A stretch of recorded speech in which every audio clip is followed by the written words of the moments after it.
Le premier mot de la première paracha du Lévitique que nous lirons ce Shabbat comporte une lettre dont la taille est plus petite que toutes les autres. C'est le Aleph du mot Vaïkra qui introduit le troisième livre du Pentateuque. Plusieurs raisons expliquent l'intention qui se cache derrière ce petit Aleph. Mais voici l'une d'entre elles. Dans le Tanakh, dans la Bible, il existe 3 dimensions de lettres. Les lettres ordinaires, appelées dans le Zohar Advun Benunin, des lettres moyennes. Ces lettres forment la plupart des mots de la Bible. Et il y a aussi des lettres de petite taille, comme le Aleph de notre paracha dans Vaïkra. Et ces lettres sont appelées Advun Zeirin, petites lettres, et des lettres de grande taille, comme la première lettre du livre des Chroniques dans Divrei Yamim, qui commence par Adam, Shet, Enosh. Adam est écrit avec un grand Aleph et est appelé Advun Ravrevin, des grandes lettres.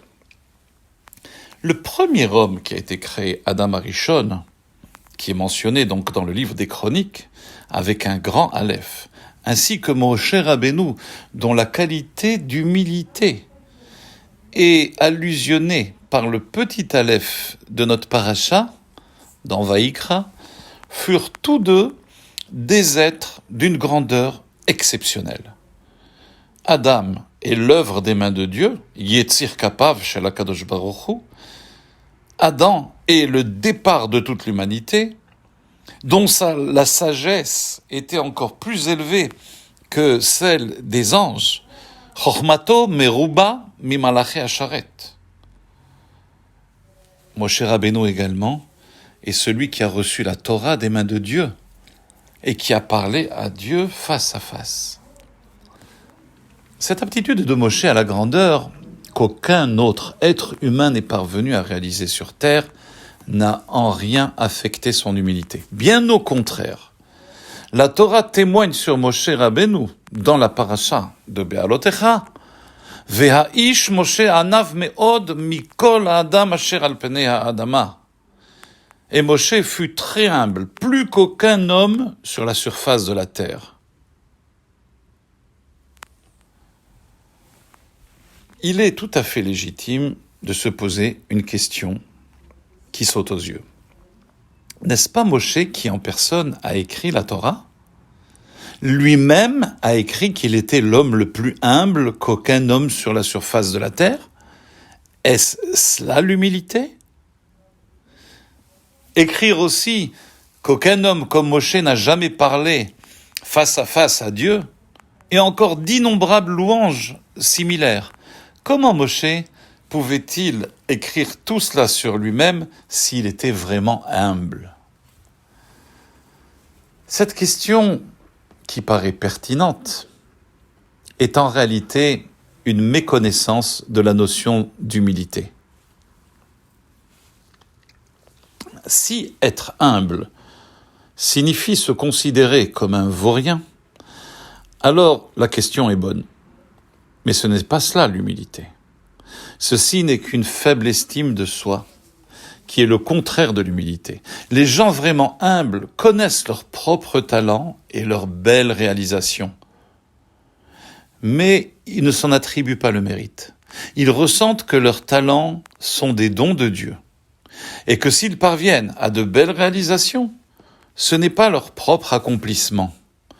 Peu importe pour eux le succès ou la popularité, car ils savent que c'est Dieu qui leur a présenté des opportunités qui leur a permis de mettre en œuvre les capacités dont Dieu les a gratifiés. Moshe était plus humble qu'aucun homme sur terre. Il était pleinement conscient des exploits incroyables qu'il avait accomplis dans sa vie. Il a fait sortir les Juifs d'Égypte, les faisant traverser le désert. Il a parlé à Dieu au mont Sinaï pendant 40 jours et 40 nuits. Aucun autre être n'avait atteint de tels sommets. Et Moshe le savait. Mais il croyait sincèrement que sa grandeur était un don divin et que si quelqu'un d'autre avait eu ces dons et ces opportunités, il les aurait mieux utilisés que lui. Il regardait la personne la plus simple et pensait très sincèrement, s'il était à ma place, il aurait été un meilleur Moshe que moi. Se considérer sans valeur n'est pas l'humilité, c'est juste être ingrat.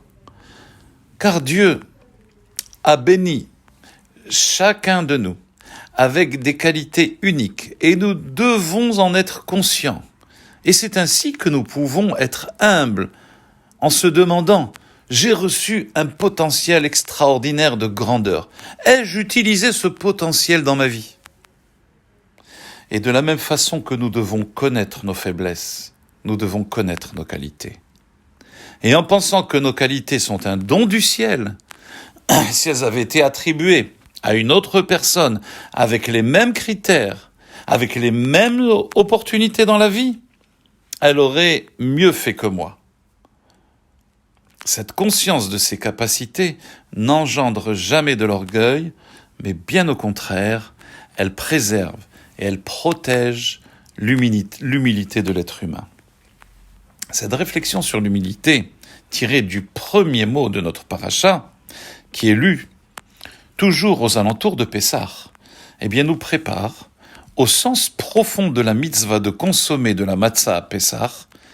Et la matzah est le symbole par excellence de l'humilité. Shabbat Shalom et bonne préparation à Pessah.